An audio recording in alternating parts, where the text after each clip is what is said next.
Dale, it's great to see you here, and thanks for stopping by and bringing me a copy of your new book. I'm so glad that it's going really well for you. Oh, it's an honor and a privilege to hang out with you anytime, Graham. And if it wasn't for you, there'd be no book. You were basically the man who turned my life around and got me off the couch with his head buried in a bag of potato chips and got me back in the game of life. So Good.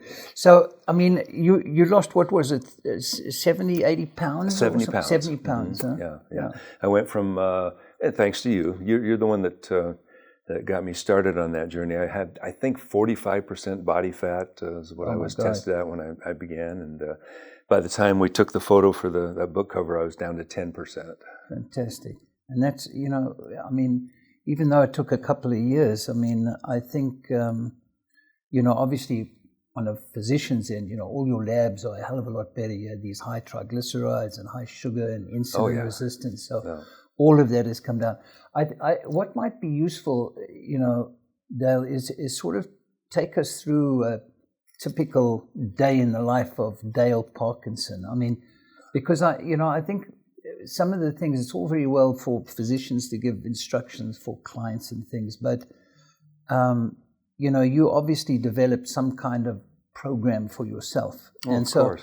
I think it'd be useful just to, you know, just tell us, you know, what a typical day was like. Well, in my book, I teach people how to basically reinvent themselves. If you finally reached a point or come to a point like I did where you're just very unhappy with your life and the way you are and the way you look and the way your health is, it's time to do a reinvention. And that's what I did. The first thing you need to do, because there's two keys. You have to start with nutrition and exercise. Those are the secrets. Those are the building blocks, yeah. And so I started out on the Keto Diet because that's what you recommended to me. And for me, it worked fantastic because I was super strict. I had a previous history of being a bodybuilder way back in the 80s. I was Mr. Idaho, and that's how bodybuilders lose weight to get ready for a contest, is the keto diet. So that was key. I started doing that, and in the first 50 days, I lost 35 pounds. And when you get that kind of reinforcement in a way, momentum going, then it's easy to keep going. And then I just got back into the gym. I couldn't work out at that point. I had a knee replacement and a shoulder replacement. I had 3 shoulder surgeries, and I could barely lift up a cup of coffee even after my shoulder replacement. Something wasn't quite right. The tendons weren't healing. And so I went in and had something called PRP injections done. And it was a game changer. It took about 3 months, and then after that I was able to get back in the weight room and start lifting again. And I was working out 5 days a week. Well, you know, a lot of what happens when your insulin resistance comes down, I think we chatted before, because insulin resistance is a very inflammatory molecule. So, yes, having a little PRP with the growth factors and things like that help, but also getting, you know, just good nutrition and you know, dampening down the inflammation generally in your body, you know, can be very helpful. So, I mean, did you skip breakfast in the mornings, or did you eat breakfast most days? I mean, some people do an intermittent fasting, and I know we talked about that. I didn't know if you did much of that. I tried intermittent fasting. It worked great. Just don't eat anything up until about noon, and don't even put cream in your coffee. That's basically weight loss on steroids. It'll really kick your weight loss program into gear. But I always tell people the secret to my weight loss diet: bacon and eggs. I would eat that 2-3 times a day. And just try to stick to nothing but high protein, minimize the carbs, and the weight will just fall off. And that's what happened. I think, look, you know, I even tell my clients, and I probably told you, but, you know, some people will drink their coffee black in the morning, and that's cool. But, you know, a lot of us, including myself, we like a little cream. But, you know, even if you go to a Costco and you buy a nice big carton of cream, you know, putting a tablespoon or so into your coffee is about 1 gram of carbs. It's pretty low carbs. Obviously, you don't want to put in nutritive, and we talked about that, you know, all these artificial sweeteners and, you know, Cokes, Diet Cokes and things like that, or the energy drinks, it's absolute poison because it screws up, as we mentioned, our microbiome. And like I teach people in my book, the number one poison you have to avoid if you want to improve your health and lose weight is sugar. Yeah. Sugar is king. It's the worst thing you can put in your body. And I mean, the average person now in the States is eating about 145 pounds of sugar. No. It's incredible. And 200 pounds of grains. You probably stop the bread and the cookies and crackers and all that type of stuff as well. Yeah, any kind of processed food is bad. And that's got all those seed oils in it. Anything toxic seed oils, linoleic acid and things. So I mean that's good. What about? I know you came over several months ago and showed me a couple of exercise, because I don't like going to the gym and spending that was 2 fun. hours. But that was fun taking you to the gym. Why don't you talk about that? Because you told me when you came over that, Graham, just do this 30 minutes 3 or 4 times a week and you're good. So talk a little bit about I think you showed me how to do what is it called? Bicep curl? Super slow. No, it was more like super slow. TNT. So you do, that's right, TNT, that's right. Yeah, so time talk intention. a little bit about that for our clients, because, there's so many different things about the exercise. Well, one of the misconceptions people have about lifting weights who have never lifted weights, and they think that the only way to gain muscle is by lifting heavy. Well, lifting heavy is how I ended up with a fake knee and 3 shoulder surgeries. It just... eventually, Father Time comes around. You can get away with it when you're young, like I did, but eventually Father Time comes around demanding payment in the form of surgery. So the whole secret is to train your body, or trick your body and your mind into making light weights feel like they're heavy. And you do this by lifting super slow. It's a concept taught to me by a professional bodybuilder friend of mine called TNT, which stands for time intention. And instead of yanking heavy weights and doing curls fast like this, take a real light weight that you can maybe only do about 12 reps with, and start slow, and then just curl it, and then flex that bicep for 4 seconds, and then let it come back down again, and slow. And then this motion where you're coming back down is called a negative.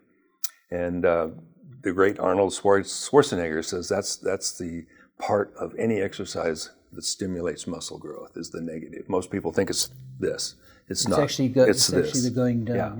Yeah.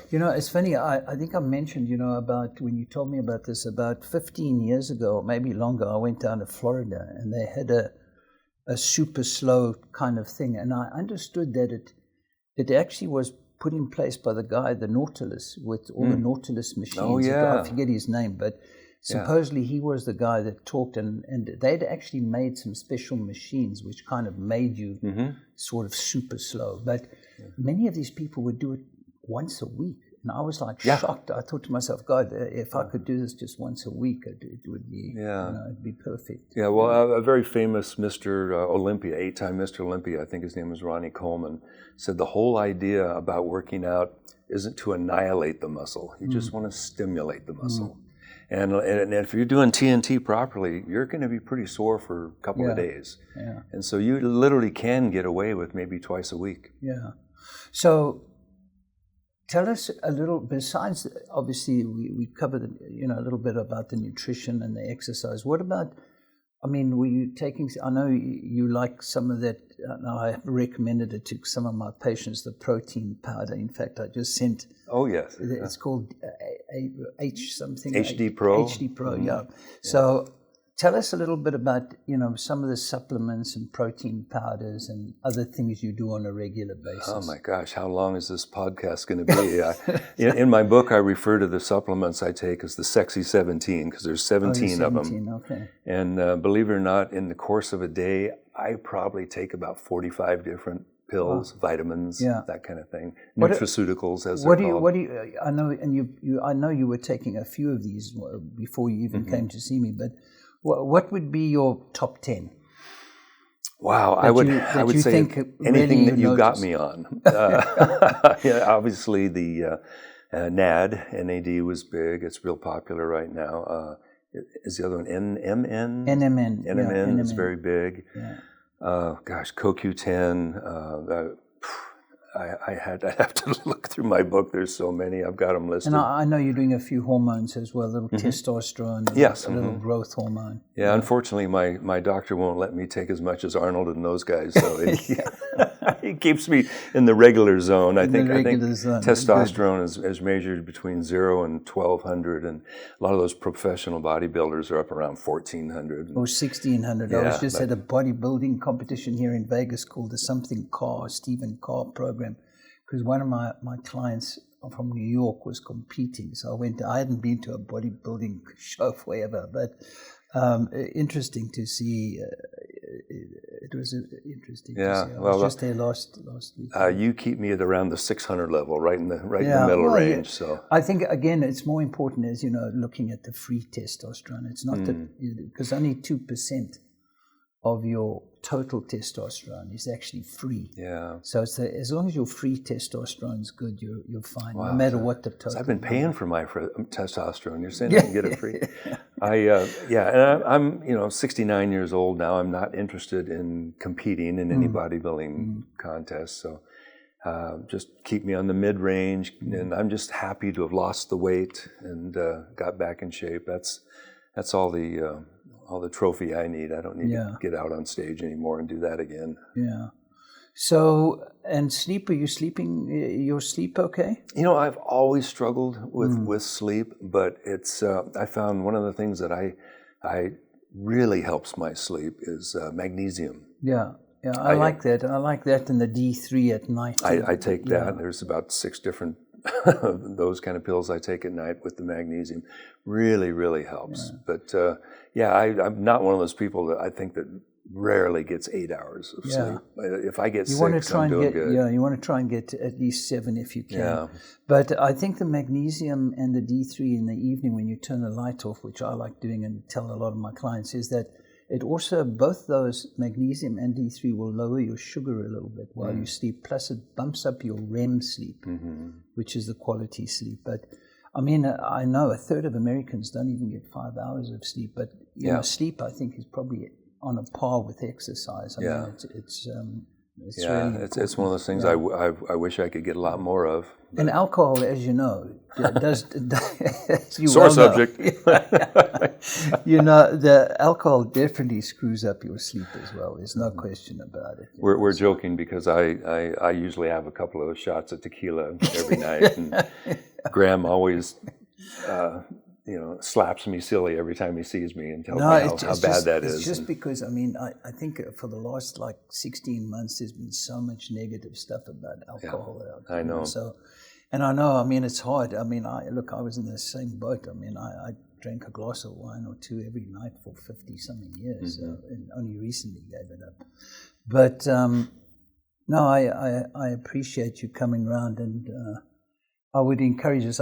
You did send me a copy, at least a draft copy, which I'd read, and I mean, it's what I liked about it. I think you've made it really quite humorous. There's so many good laughs in there that it's entertaining. I mean, some of my books are dry and things like that. I mean, they're more for the nerdy doctor types. But I think this, what I like about it, it's so easily digestible in a way. Well, thank you so much. Yeah, I mean, it was great. Quite a compliment. I appreciate that.